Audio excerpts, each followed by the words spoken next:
ఫ్యాక్షన్గా ఉన్న జిల్లా ఇప్పుడు చక్కగా రోల్ మోడల్ జిల్లాగా మారుతుంది. ఇప్పుడు మనం మీనాక్షమ్మ సమ్మిళిత వికాస కేంద్రం.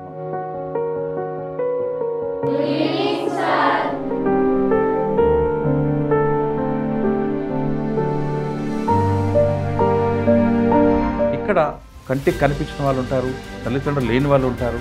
వాళ్ళందరినీ తీసుకురావడం, వాళ్ళకి కంప్యూటర్ నాలెడ్జ్ కాదు, వాళ్ళకి కావాల్సిన స్కిల్స్ నేర్పించి వాళ్ళ కాళ్ళ మీద వాళ్ళే బతికేలా చేస్తారు.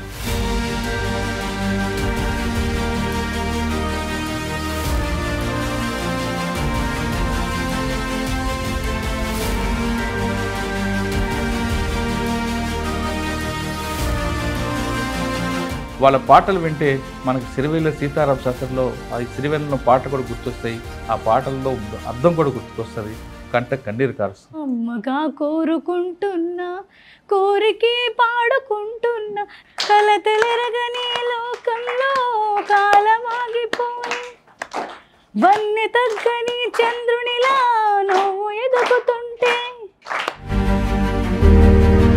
మా ఆశా వర్కర్ చేస్తుంది సార్. నాన్న తాపీ పని చేస్తారు సార్. మాది సత్యసాయి డిస్ట్రిక్ట్ వెంగళమ్మ చెరువు విలేజ్ సార్. మా అమ్మ మా నాన్న ఫార్మర్స్ సార్. అంటే మా ఫాదర్ లేరు సార్. మా అమ్మ టైలరింగ్ చేస్తుంది. ఇటువంటి అద్భుతమైన సంస్థకి అంకురార్పణ చేసిన మరొక గొప్ప వ్యక్తి ఉన్నారు. ఆయన అడిగి ఈ సంస్థ ఎందుకు పెట్టాల్సి వచ్చింది, ఎవరి జ్ఞాపకార్థం పెట్టారు. ఒక వ్యక్తిగా చిన్న బీద కుటుంబం నుండి వచ్చాను. నా భార్య 19లో చనిపోయింది. ఆమె జ్ఞాపకార్థం కొంత డబ్బు సంపాదించిన డబ్బులు కొంత వ్యాపారస్తులకు రూపాయి పాల వడ్డీతో నేను వాళ్ళకి ఇచ్చి, ఆ వచ్చిన డబ్బుతో నేను ప్రతి నెల 25వ తారీఖు నా భార్య చనిపోయిన రోజు 40 కంటి ఆపరేషన్ చేస్తున్నాను. ఈ అద్భుతమైన సంస్థకి రూపకల్పన అయిన దీని పేరు వెంకటనారాయణ గారు. ఈయన కూడా పుట్టిగా తనలాగా ఎవరికి మరొక ఇబ్బంది కలగకుండా, తన పడ్డ బాధలు మరొకరు చూడకుండా, ఈ ప్రపంచం తన చూడపైన ఈ ప్రపంచంలో వేరే వాళ్ళకు కళ్ళలో చూడాలనే ఆనందంతో ఈ సంస్థ రూపకల్పన చేశారు. చిన్నతనంలోనే ఆస్తి తగాదాల వల్ల మా అమ్మ పురుగుల మందు అయి చనిపోతే నేను స్టార్ట్ చేశాను, చేస్తున్నాను, మాకు కొంత సాయం చేయండి అంటే ఎవరు ముందుకు రాలేదు సార్. సార్, ఈ నడుపుతున్న క్రమంలో మీకు ఎలాంటి ఇబ్బందులు లేవా? చాలా ఇబ్బందులు ఉంటాయి సార్, ఎందుకంటే అమ్మాయిలు. Welcome to I dream. Anantapuram జిల్లా అనగానే గతంలో ఫ్యాక్షన్ ఇవంతా కనిపించాయి. కానీ ఇప్పుడు అనంతపురం జిల్లా ఆంధ్రప్రదేశ్లో కాదు, భారతదేశంలోనే ఒక రోల్ మోడల్ జిల్లాగా మారుతుంది. ఈ జిల్లాలో రకరకాల కార్యక్రమాలకి ఒక వేదిక అవుతుంది.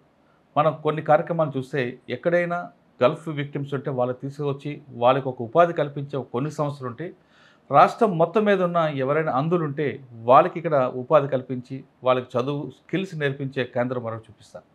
అంటే ఫ్యాక్షన్గా ఉన్న జిల్లా ఇప్పుడు చక్కగా రోల్ మోడల్ జిల్లాగా మారుతుంది. ఇప్పుడు మనం మీనాక్షమ్మ సమ్మిళిత వికాస కేంద్రం. ఇక్కడ కంటికి కనిపించిన వాళ్ళు ఉంటారు, తల్లిదండ్రులు లేని వాళ్ళు ఉంటారు.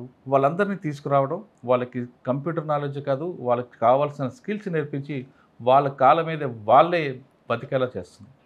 కేవలం భగవంతుడు వాళ్ళకి చూపు ఒక్కటే ఇవ్వలేదు, అదొక్కటే. కానీ మిగతా తెలివితేటలు, వాళ్ళకున్న జ్ఞానం మిగతా ఎవరితో సరిపోల్చడం. అంత చక్కగా ఉంటారు. వాళ్ళకి చూడాల్సింది ప్రకృతిని చూడలేని ఒక బాధ మినహాయించి వాళ్ళన్నీ కూడా చేస్తుంటారు. చక్కగా కంప్యూటర్ నేర్పిస్తారు, మంచి పాటలు పాడతారు, అదేవిధంగా మంచి వంటలు చేస్తారు. ఒక క్రమశిక్షణతో పెరిగే బాలికలు అందరూ. వీళ్ళది ఒక్కొక్కరిది ఒక్కొక్క కాదు ఉంటుంది. ఇప్పుడు మనం కొంతమంది మాట్లాడితే వాళ్ళ పాటలు వింటే మనకి సిరివెల్ల సీతారామ శాస్త్రిలో ఆ సిరివెల్లలో పాట కూడా గుర్తొస్తాయి, ఆ పాటల్లో అర్థం కూడా గుర్తుకొస్తుంది, కంట కన్నీరు కారుస్తుంది. ఇటువంటి అమ్మాయిల్ని మీకు పరిచయించడం నాకు ఒక అదృష్టంగా భావిస్తున్నాను. మీరు కూడా చూడండి, మీతో ఇలా ఏ విధంగా వీళ్ళ బాధలు ఉంటాయో కూడా ఒకసారి ఆలోచించండి, మీరు కూడా వినండి. ప్రస్తుతం మనం శ్రావణి నా అమ్మాయి శ్రీకాకుళం జిల్లా శ్రీకోరం నుంచి వచ్చింది అమ్మాయి, మా జిల్లా నుంచి వచ్చింది. ఏ విధంగా ఇక్కడికి వచ్చింది, ఇక్కడికి వచ్చాక ఏంటి నేర్చుకుంది అమ్మాయిని, ఆమె మాటలు విన్నాం. శ్రావణి, హాయ్, ఎలాగున్నావు? బాగున్నాను సార్. బాగున్నావు. అమ్మ నాన్న ఏం చేస్తావు, శ్రీకాకుళంలో ఎక్కడ ఉంటావు నువ్వు, ఇక్కడ రావడానికి గల కారణం ఏంటి, ఇక్కడికి వచ్చాక ఏం నేర్చుకున్నావు? సార్, అమ్మ ఆశా వర్కర్ చేస్తుంది సార్. నాన్న తాపీ పని చేస్తారు సార్. ఎక్కడ శ్రీకాకుళమా? అవును సార్. శ్రీకాకుళంలో అరసవెల్లి పుట్టుక నుంచి నీకు కనిపించదమ్మా? కనిపించదు సార్. అచ్చా, కానీ శ్రీకాకుళము ఎప్పుడు టెంపుల్కి వెళ్ళావా? వెళ్ళాను సార్. అరసవెల్లి సూర్యభగవాన్ దర్శనం చేసుకున్నావా? చేశాను సార్. అక్కడికి బాగా నచ్చింది ఏంటి శ్రీకాకుళం జిల్లాలో మనకి? శ్రీకాకుళంలో శ్రీముఖలింగం టెంపుల్. శ్రీముఖలింగం టెంపుల్ ఆ శ్రీకాకుళం కాదు, వేరేగా ఉంటుంది, నర్సంపేట దాటాక ఉంటుంది. ఇంకేమైనా వచ్చాయి? మన సూర్యనారాయణ టెంపుల్. స్కూల్ ఎక్కడ చదువుకున్నావు శ్రీకాకుళంలో? నేను చదివింది వైజాగ్లో సార్, శ్రీకాకుళంలో కాదు. ఇక్కడికి ఎందుకు వచ్చావమ్మా? హైయర్ ఎడ్యుకేషన్ కోసం వచ్చాను సార్. వచ్చావు. ఇక్కడ ఎలాగుంది వాతావరణం, స్కిల్ నేర్పడం అంతా, కంప్యూటర్ నాలెడ్జ్ తెలుగు వస్తుంది? ఇక్కడ చాలా బాగా నేర్పిస్తున్నారు సార్. ఇక్కడ వాతావరణం అది బాగుంది సార్. ఇక్కడ వచ్చావు కదా, నేర్చుకుంటున్నావు. అమ్మా నాన్న ఇప్పుడు గుర్తు రాలేదా? వచ్చారు సార్. ఏం చేస్తావు అప్పుడు? అందరిలోని కలిసిపోతాను సార్. అమ్మ. అవునా? ఆ ఫీలింగ్స్. అమ్మ మీద మంచి పాట పాడతావు కదా, పాడు మరొకసారి నా కోసం. అమ్మగా కోరుకుంటున్నా, కోరికే పాడుకుంటున్నా, అమ్మగా కోరుకుంటున్నా, కోరికే పాడుకుంటున్నా, నూరేళ్ళు జరపాలని నీ పుట్టిన రోజుని. Happy birthday to you, happy birthday to you, happy birthday చిన్ని కన్నా, హ్యాపీ బర్త్డే టు. పాడు, ఇంకా పాడు.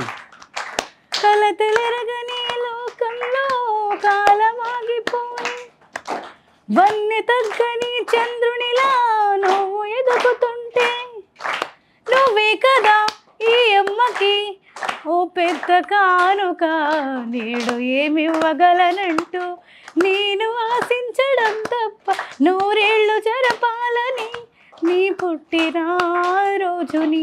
Happy birthday to you, happy birthday to you, happy birthday చిన్ని కన్నా, హ్యాపీ బర్త్డే టు యూ. తరరరరానా తరరరరానా తరరరరానా తరరరరానా. ధన్యవాదాలు. ఈ పాట ఎవరు రాశారు తెలియదు, కానీ నువ్వు నేర్చుకున్నావు. అవును సార్. ఈ పాటకి అమ్మకు అంకితమా? అవును సార్. అమ్మ ముందు ఎప్పుడు పాడావా నువ్వు? లేదు సార్. ఇప్పుడు పాట వినిపించలేదు అమ్మకి? లేదు సార్. ఓకే. ఇప్పుడు శ్రీకాకుళం జిల్లా చెందిన అమ్మాయి చక్కగా పాడింది. ఇప్పుడు నెక్స్ట్, ఇప్పుడు శ్రీకాకుళం జిల్లాకు చెందిన ఆమదాల వలసకి చెందిన ఒక అమ్మాయి ఉంది. ఆ అమ్మాయి ఎందుకు ఇంత దూరం వచ్చింది, ఆమదాల వలస నుంచి అనంతపురం ఎలా వచ్చింది, ఇక్కడ వచ్చిన తర్వాత ఆమె నేర్చుకుంది ఏంటో ఆమె మాట్లాడింది. చెప్పమంది, పేరేం పేరు, ఆమదాల వలస నుంచి అనంతపురం ఎలాగ వచ్చావు? మా ఫాదర్ డెత్ సార్, మా మదర్ ఫార్మర్ సార్. మేము చదువుకునేది 1 to 8 మన మామూలు సైటెడ్ స్కూల్లో చదువుకున్నాం సార్. నెక్స్ట్ ఇక్కడ Visakhapatnam school 8th 9th sir. అక్కడ అయినాక ఇక్కడ మన ఉషా మేడం అని ప్రొఫెసర్ సార్లు మాకు ఇక్కడికి తీసుకొచ్చినారు సార్. ఇక్కడ వాతావరణం, ఫుడ్ దేనికైనా లోటు లేదు సార్. మాకు చూసుకునే విధంలోనైనా చాలా బాగుంటుంది సార్. అదేవిధంగా ఏదైనా బాగలేకపోయినా చాలా కేర్ తీసుకోవడం. నెక్స్ట్ చెప్తాండి, ఏం నేర్చుకుంటున్నావు ఇక్కడ? Computer sir and spoken English sir. బాగుందా? బాగుంటుంది సార్. అప్పుడప్పుడు అమ్మ గుర్తుకొస్తుందా? వస్తారు సార్. ఏం చేస్తావు అప్పుడు?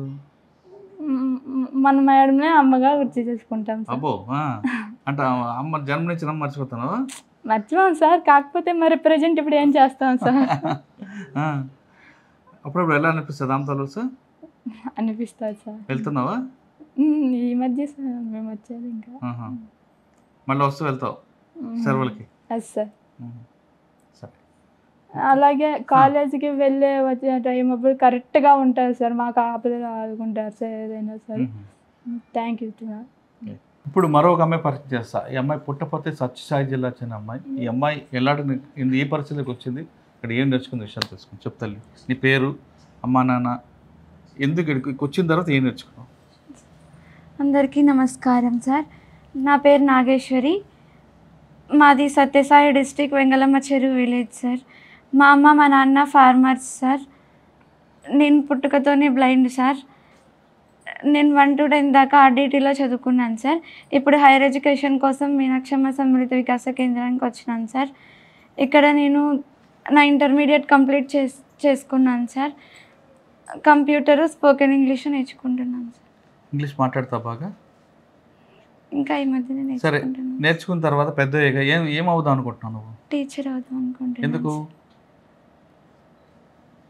అంటే ఒక టీచరే కదండి సార్, వేరే ఏ ఎంప్లాయీస్నైనా, ఏ ఇంజనీర్స్ని ఎట్లా ప్రిపేర్ చేసే ఛాయిస్ అది ఒక టీచర్కి ఉంటుంది కదా.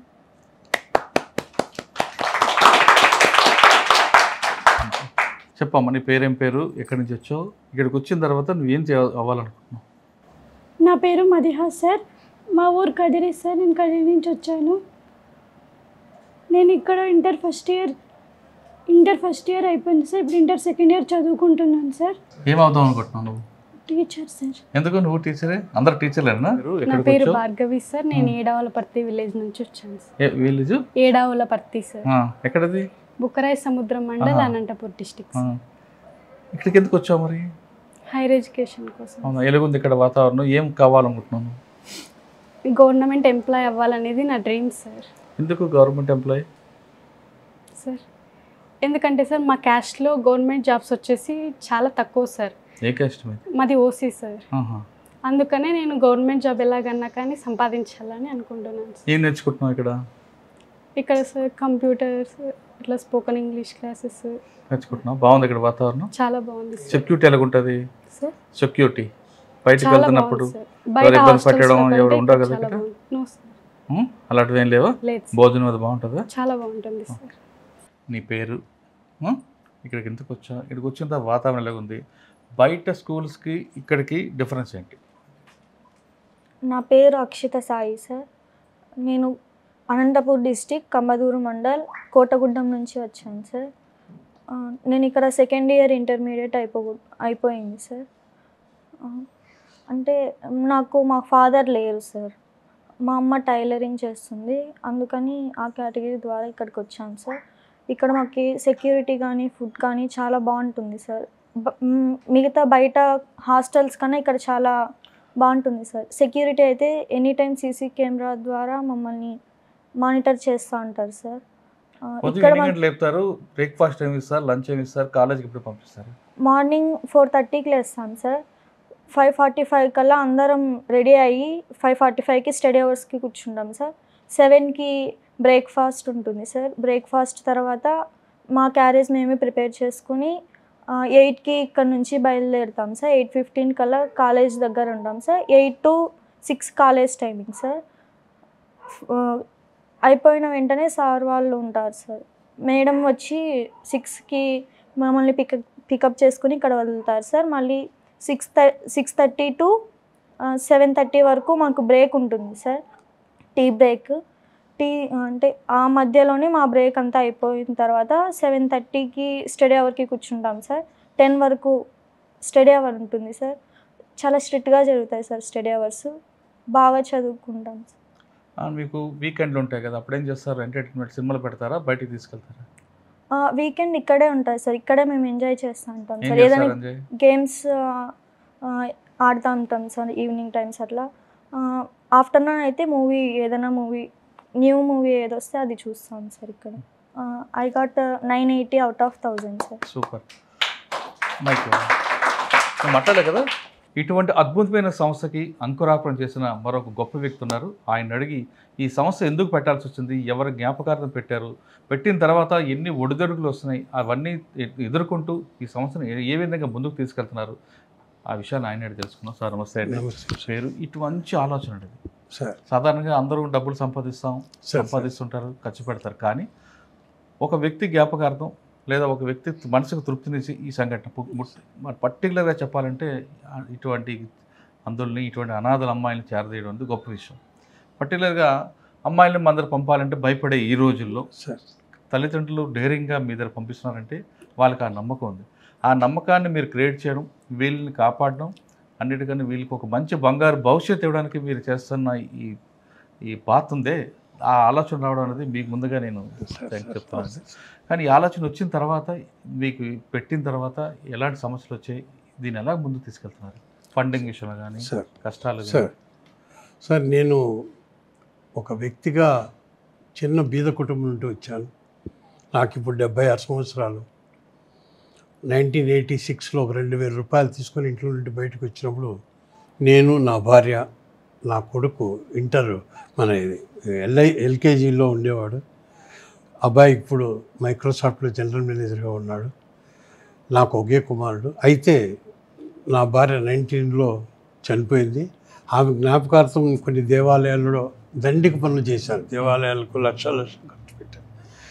ఇక్కడ అనంతపూర్కు దగ్గర బుక్కరా సముద్రంలో కూడా ఒక ఆడిటోరియం నిర్మించి ఇచ్చాను కస్తూర్బా స్కూల్కి. ఇలాంటివి చేస్తున్న సమయంలో వెంకటనారాయణ గారు తారసపడడం జరిగింది. ఈ 3 years బ్యాక్ సార్ ఇట్లా ఒక స్కూల్ కాలేజీ ఇది హాస్టల్ పెడితే చాలా బాగుంటుందనే ఉద్దేశంతో ఆయన అడగడము, నేను ఇస్తానడం, ఇది దినదిన అభివృద్ధి. ఈ పొద్దు ఈ స్థితికి వచ్చిందంటే దైవం నాకు సర్వదా నా వైపు ఉన్నాడని నా ఆశ. ఇది కాక నా భార్య మీద ఉన్న ప్రేమతో వీళ్ళకు పిల్లలు నా బిడ్డల కన్నా ఎక్కువ చూసుకుంటున్నా. వాళ్ళు అడిగితే కూడా మా నాన్నగారే అంటారు. అయితే ఈ వయసు నిజంగా చెప్పాలంటే ఇది గొంగళిపురి నుండి సీతాకోకచిలుక అయ్యే వయసు. దీన్ని బాగా కాపాడుతుందంటే లక్ష్మి, మన వెంకటనారాయణ గారి భార్య. తర్వాత అందరూ ఒక ఐకమత్యంతో చేస్తున్నాం. పిల్లలు కూడా అందరినీ శ్రీ చైతన్య మాస్టర్ డిగ్రీ కాలేజీలో చదివిస్తున్నాను. పిల్లలు బాగా చదివి అందరూ ఫస్ట్ క్లాస్ పాస్ అయ్యారు. అది నాకు గొప్ప ఆనందకరమైన విషయం. దాంట్లో 11 మంది 927 నుండి 980 వచ్చారు. ఇది చాలా ఆనందకరమైన విషయం నాకు మాత్రం. నా జీవితం ధన్యమని నేను భావిస్తున్న ఈ సమయంతో ఇది మీరు కూడా ఇప్పుడు వచ్చి అడిగితే అవన్నీ చెప్పాల్సిన అవసరం వచ్చింది. చాలా థ్యాంక్స్ సార్. మీకు కూడా మా యొక్క అభినందనలు సార్.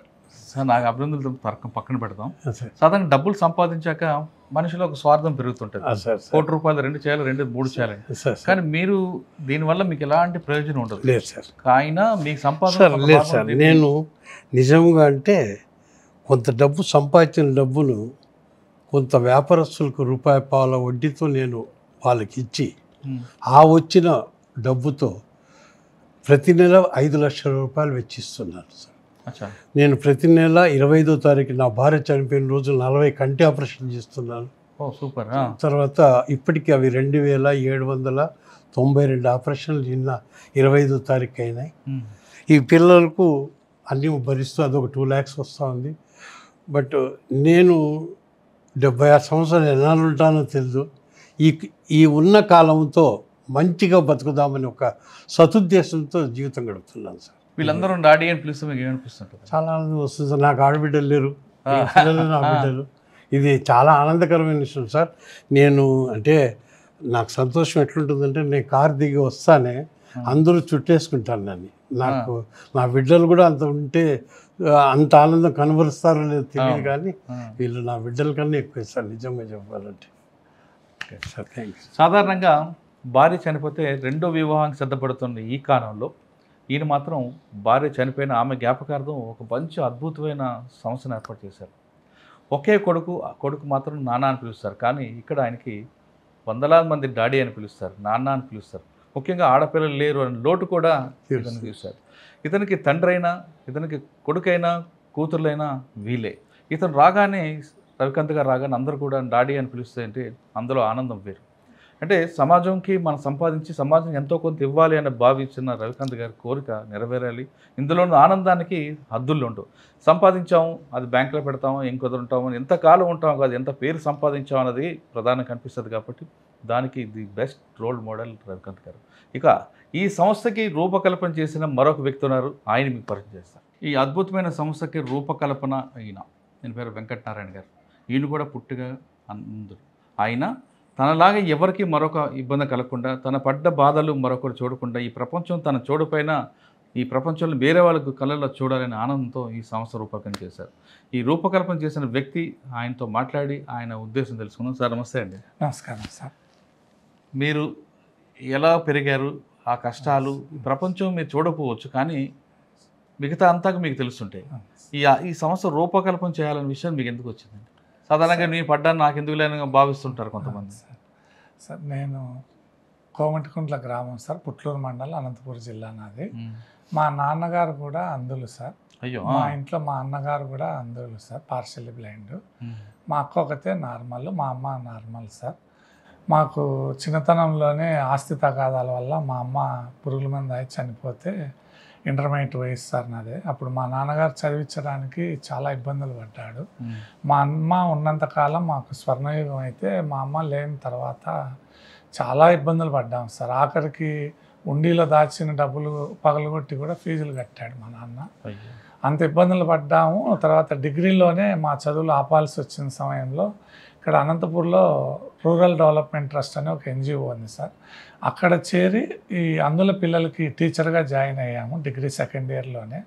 ఒక పక్క విద్యాభ్యాసం కొనసాగిస్తూనే ఆర్డిటీలో కూడా ఈ విద్య ప్రాధాన్యత పెంచుతూ అక్కడ కూడా ఇంక్లూజివ్ హైర్ ఎడ్యుకేషన్ ప్రమోట్ చేసి అక్కడ కూడా విద్యా వ్యాప్తి కోసము, తర్వాత వికలాంగుల హక్కుల కోసం 14 ఏళ్ళు పనిచేశాను సార్.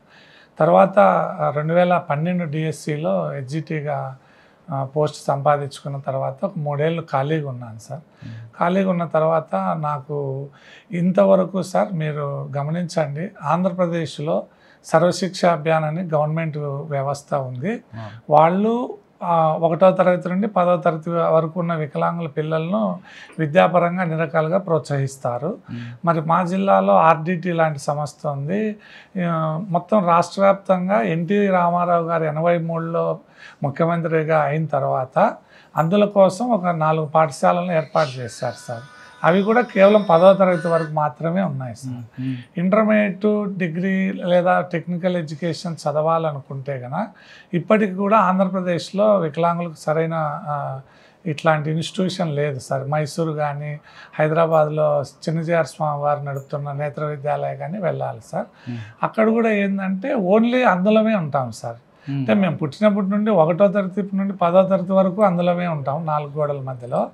ఈ ఇంటర్మీడియట్, డిగ్రీ కూడా ఎన్జిఓస్, చారిటబుల్ నడిచే సంస్థలలో అందులో 4 గోడల మధ్య ఉండడం వల్ల వాళ్ళ ఆర్థిక వనరుల మేరకు ఫ్యాకల్టీస్ను బయట చైతన్య, నారాయణను, ఇంకొక మంచి ఎడ్యుకేషన్ ఇన్స్టిట్యూషన్లో ఉండే ఫ్యాకల్టీస్ దగ్గర మేము చదువుకునే అవకాశాలు కోల్పోతున్నామని నేను స్వయంగా గమనించాను సార్. ఎందుకంటే వాళ్ళకున్న ఆర్థిక వనరుల మేరకు వాళ్ళు టీచర్స్ని ఏర్పాటు చేస్తారు.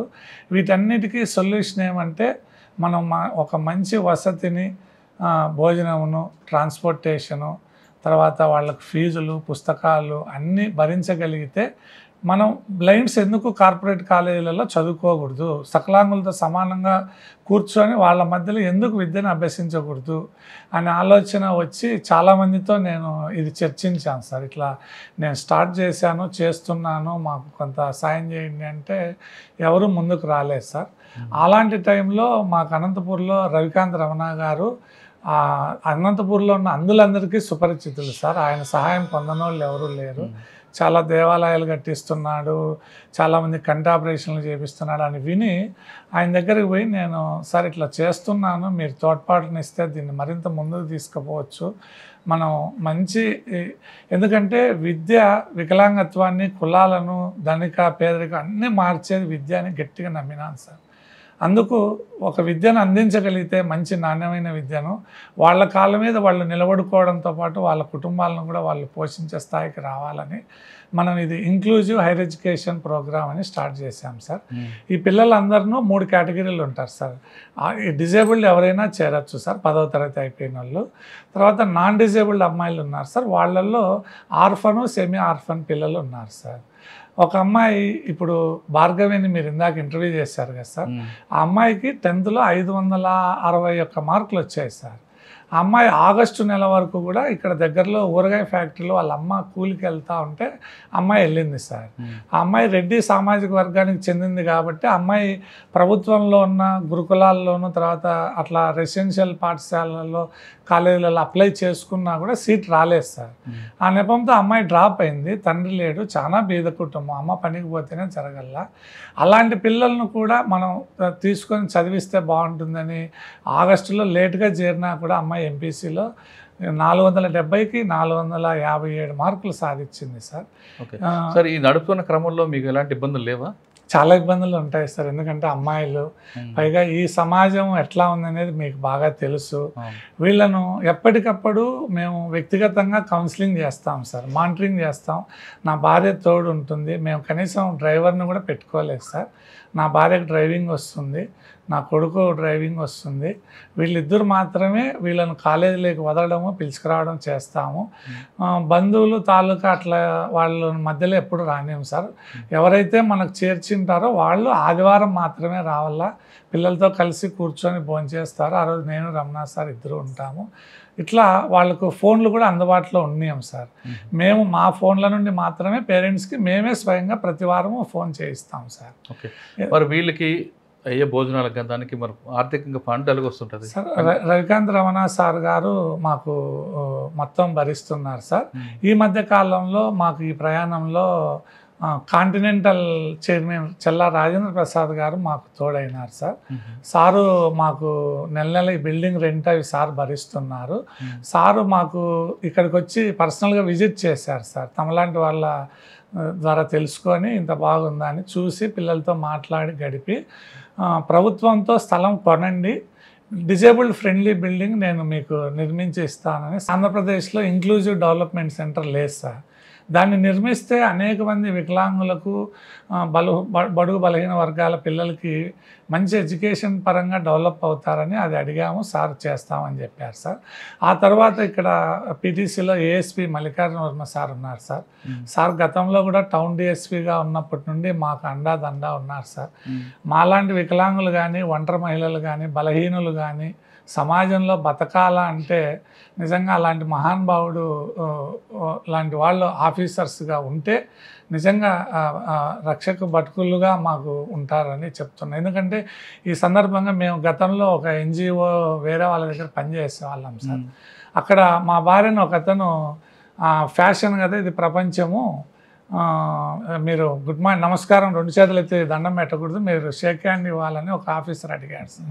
ఆ ఎన్జిఓ ఫౌండరు చాలా బాధ అనింది. మన సంస్కృతి, మన సాంప్రదాయము, టెక్నాలజీ అభివృద్ధి చేసుకోవాలి కానీ షేక్ హ్యాండ్లు ఇవ్వడం అనేది దాని వెనక దురుద్దేశం మేము గమనించి పర్సనల్గా వెళ్ళి సార్కి చెప్పాము సార్. సార్ ఇట్లా వాడు మమ్మల్ని ఇబ్బంది పెడుతున్నాడని చెప్పంగానే వెంటనే సార్ వాళ్ళని అదుపులోకి తీసుకొని వాళ్ళని శిక్షించి ఆ ఎదవలందరినీ తరిమేసి ఆ తర్వాత మాకు అనిపించింది సార్, మనం ఎప్పుడు మంచి చేయాలని చెప్పి ఒకరి దగ్గర చేరితే మనకి ఇలాంటి ఇబ్బందులు వస్తాయనే ఉద్దేశంతోనే వ్యూ అనే సంస్థను స్టార్ట్ చేశాం సార్.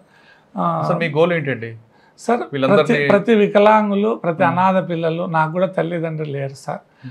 కాబట్టి స్వయంగా జీవిస్తూ సమాజానికి, దేశానికి ఉపయోగపడి నలుగురికి సహాయం చేసే స్థితిలో ఉండాలి కానీ ఏదో ప్రభుత్వాలు ఇచ్చే పెన్షన్లతోనో దీనిలతోనో జీవనం గడపకూడదు అనేది నా ఉద్దేశం సార్. ఓకే, మంచి మనసు ఉంటే అవయవాలు సరిగ్గా అవసరం లేకపోతే అంటున్నారు వెంకటరమణ గారు.